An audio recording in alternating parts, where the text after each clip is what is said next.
Every night when I close my eyes, I wake somewhere else. Another street, another home, another version of myself. At first, I thought they were only dreams. But the longer I walk both roads, the harder it is to remember which one I began on and which one I might lose forever. Series DreamLog Stories. The first time I woke there, I thought it was a dream. Not just because the street was too beautiful to be real, though it was, but because my mind accepted it too easily, like slipping into a familiar sweater you didn't know you owned. The street curved gently downhill, lined with trees whose leaves were the exact color of late autumn oranges. The air was cool but not cold, carrying a scent that caught me mid-breath. I couldn't name it, but it was layered, like rain on warm stone, mingled with something older, sweet, faint, and impossible to find in the world I thought I'd come from. I remember tilting my head back to take in the sky, a pale blue, almost washed out, as if the color had been rinsed from it too many times, leaving only a soft hint behind. I noticed my hands first. They were lighter, smaller somehow. My skin looked different. No faint scar across my knuckle, no thin white mark from the watch I usually wore. In fact, there was no watch at all, just bare skin and a faint sense of possibility. The ground beneath my feet felt strange, not like concrete or cobblestone, but smooth, almost warm, as if it had been poured from one seamless piece. No cracks, no seams. When I looked down, I saw my own reflection, not in a puddle, but in the road itself. My hair was longer than it should have been, darker. My face was mine, but not mine. The jaw a little sharper, the eyes a little less tired. It didn't scare me. It should have, but instead I just stared for a long moment thinking, oh, so this is who I am here. People passed me on that street. They smiled, not politely the way strangers do in small towns, but warmly, as if they'd been waiting for me. A woman with silver hair and a basket of pale green fruit stopped in front of me. She pressed one into my hands without asking, her palm warm against mine. She said my name. Not the name I'd always known, but a name that felt like it had roots inside me somewhere. I opened my mouth to tell her she was mistaken, and didn't. Somehow it didn't feel wrong enough to correct her. The fruit was heavier than I expected, its skin cool, dimpled and faintly glowing under the light. I thought I would remember its scent forever. When I woke, it was gone. I was back in my own bed, the blanket twisted around my legs, the dull hum of my refrigerator in the next room. My hands were my hands again, with the swollen knuckle and the watch strap mark. But there was still the ghost of that weight in my palm, and a sweetness clinging faintly at the back of my throat. It happened again the next night, and the night after. Each time I slept, I woke there, in that same place, or one that looked so close to it I couldn't tell the difference at first. I started learning its streets. The light there was thicker somehow, as if the air itself caught the sun and held it in suspension. There was a market where people sold not just fruit and fabrics, but stranger things, glass jars filled with small orbs that glowed faintly, paper-thin sheets that folded themselves with a whisper in a language I didn't understand. And I had a home there, not one I remembered moving into, but one I knew the way you know the rhythm of your own heartbeat. It sat near the river, its white walls catching the sun in the late afternoon. Across the water, a bridge arched like the back of a silver fish. My neighbors waved when I passed, sometimes asking me questions I didn't understand, and I would smile or nod, and they would seem satisfied. At night in that place, when I lay down to sleep, I expected to wake back here, but instead I woke in yet another version of that world.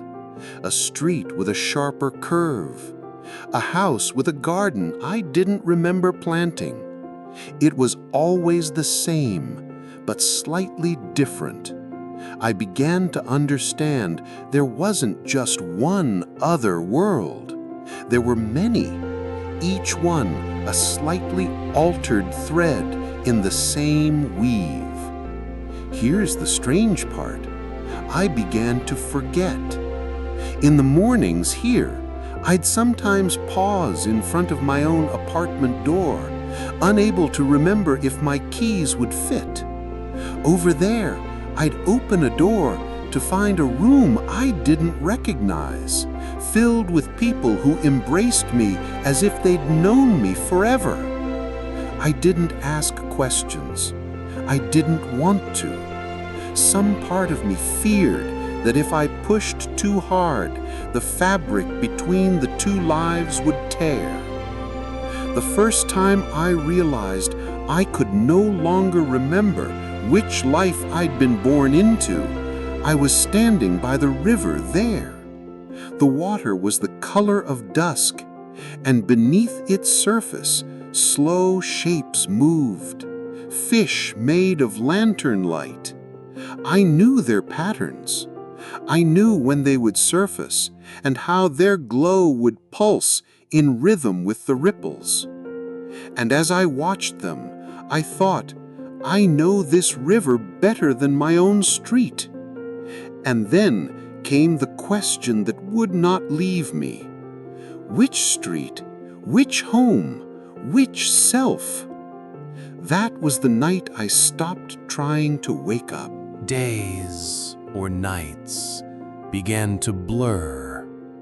I would be here making tea and blink, and I'd be there stirring something fragrant in a wide clay pot while a neighbor leaned in my doorway, telling me a story in a language I half understood. I never asked them to slow down. Their voice was part of the comfort, like the sound of rain on a roof you don't need to fix. At first, I tried to track the differences between the two lives. I kept mental lists, names of streets, landmarks, familiar faces. But the more I compared, the more I found small, shifting overlaps. A street here that matched the curve of one there, except the buildings were older or taller. A woman who sold bread here was a seller of bright woven scarves there. I started to wonder if these weren't separate worlds at all, but variations of one endlessly rearranging place. One morning there, I woke to find a folded note under the edge of my front door. My name, their name for me, was written in precise, curling script. Inside was a map, hand-drawn but exact, showing a route from my street to somewhere I didn't recognize. The path wound through the market, across the Silver Bridge, and into a district I had never visited. The map was marked with a single small circle. No label, no explanation. I decided to follow it. The market that morning was alive with motion, voices calling, fabrics snapping in the breeze, the sound of something sizzling in deep pans.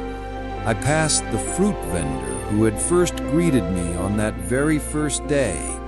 She pressed another green fruit into my hand without a word, as though this too was part of the route. Crossing the silver bridge, I noticed the water was darker than usual, the lanternfish deeper below the surface. The hum of the city softened the further I went, replaced by something else, low, pulsing, like a heartbeat heard through a wall. I found the circle on the map. It was a small courtyard, surrounded by tall white walls. In the center, a single tree stood, its branches bare except for one glowing orb that swayed gently though there was no wind. A boy sat beneath it, no older than 10, his copper hair catching the light.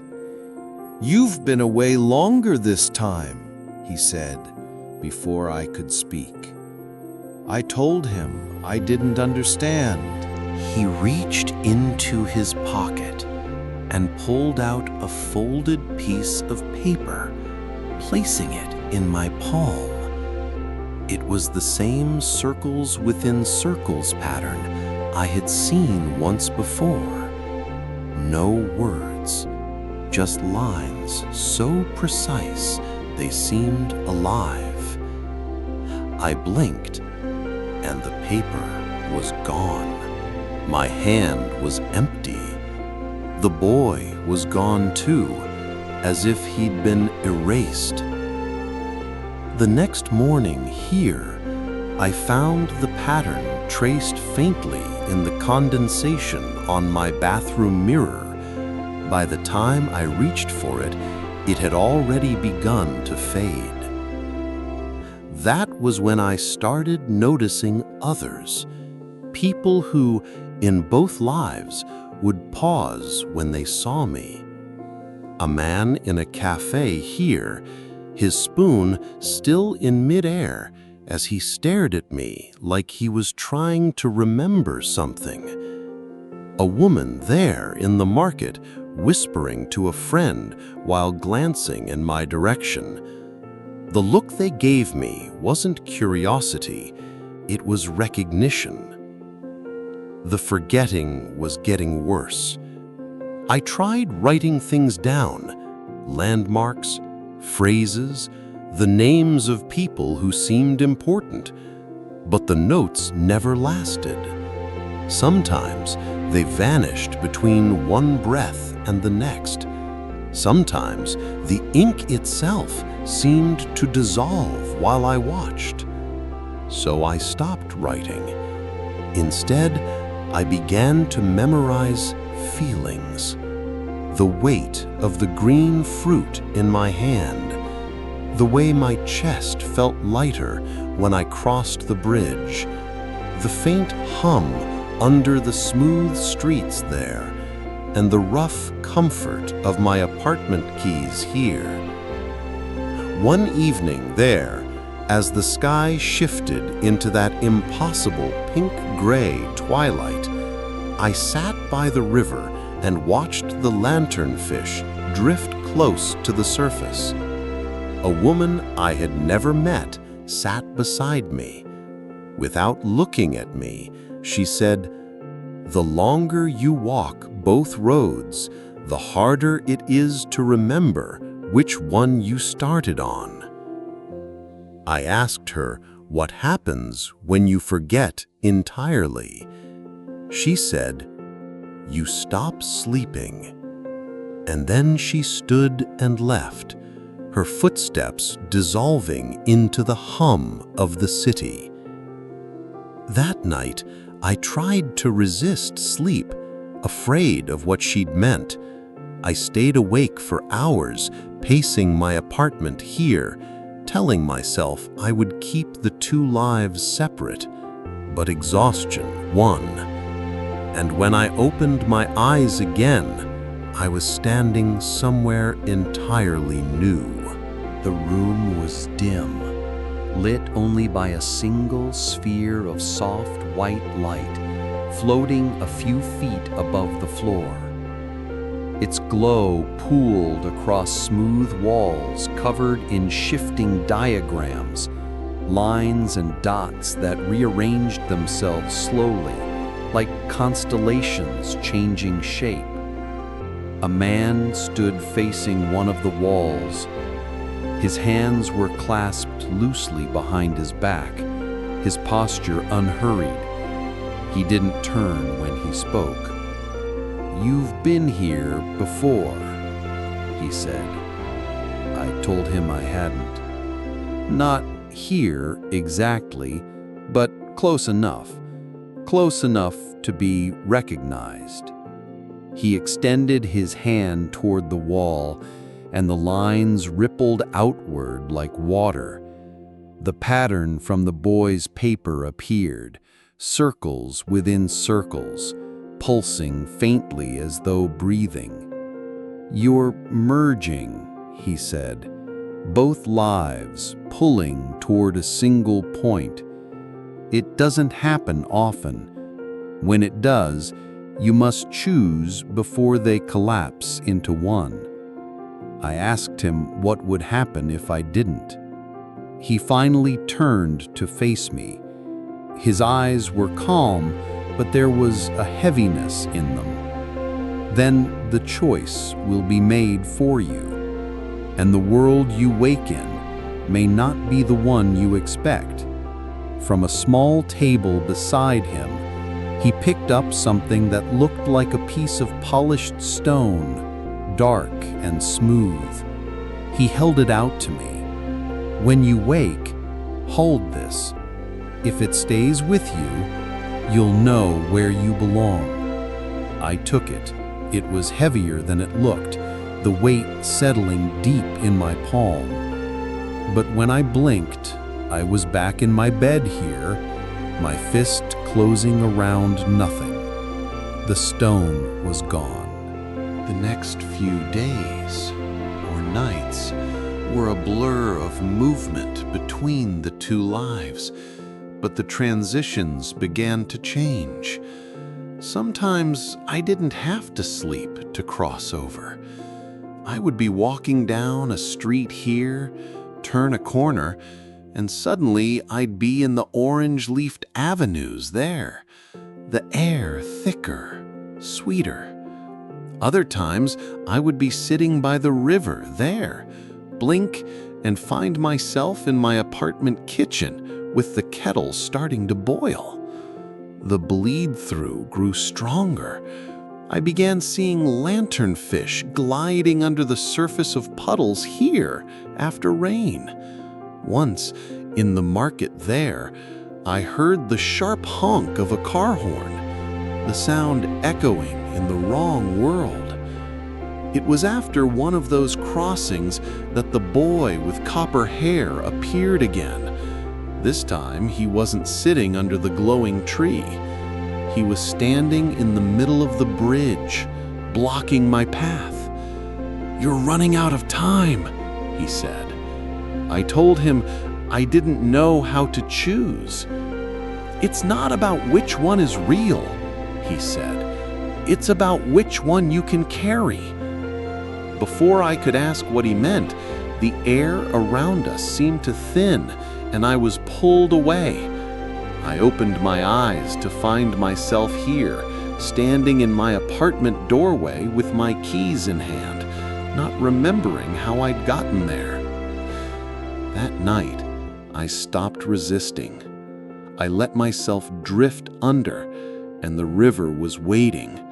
The man with the maps was there too, the floating light casting a soft halo on the shifting patterns.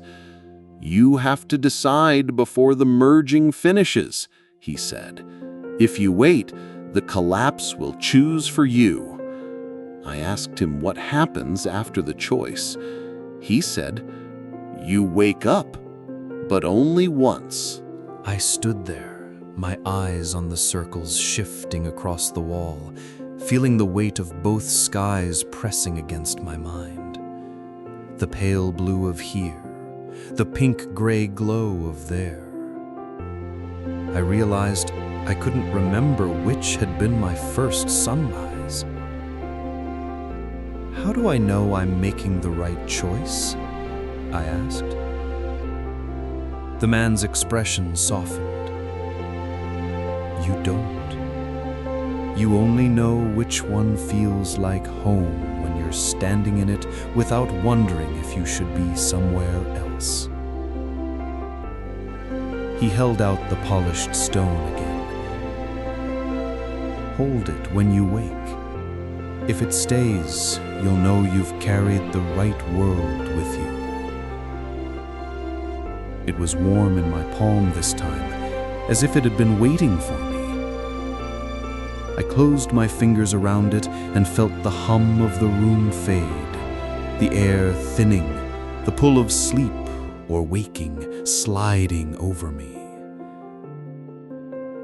When my eyes opened, I was in my bed, here. Morning light poured across the floor in the same familiar angles I'd always known. I sat up slowly, my fingers still curled tight. The stone was there, solid, heavy, real.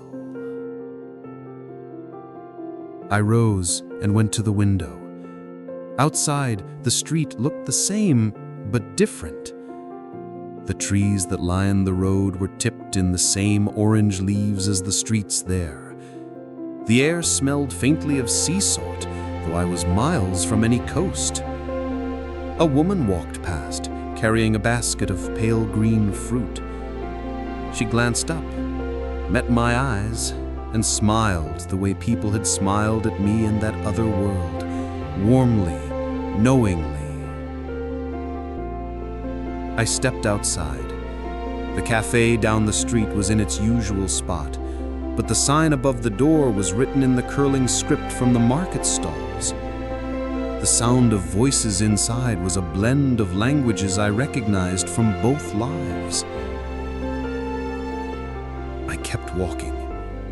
People I'd known here nodded as they passed, but mixed among them were faces from there. Neighbors, vendors, the boy with copper hair.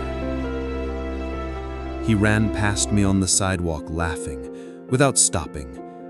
He didn't hand me another slip of paper. He didn't need to. The pattern was already etched somewhere deep inside me. Everywhere I looked, the two worlds had folded into one. Lanternfish glided just under the surface of the river, which now cut through the center of the city as though it had always been there. The silver bridge arched gracefully overhead, its reflection broken by gentle ripples. The hum beneath the streets was steady, familiar, as though it had been with me all along. For the first time in what might have been months or years, I didn't feel the pull of somewhere else. I didn't feel like I was on the edge of waking or sleeping. I was simply here, fully.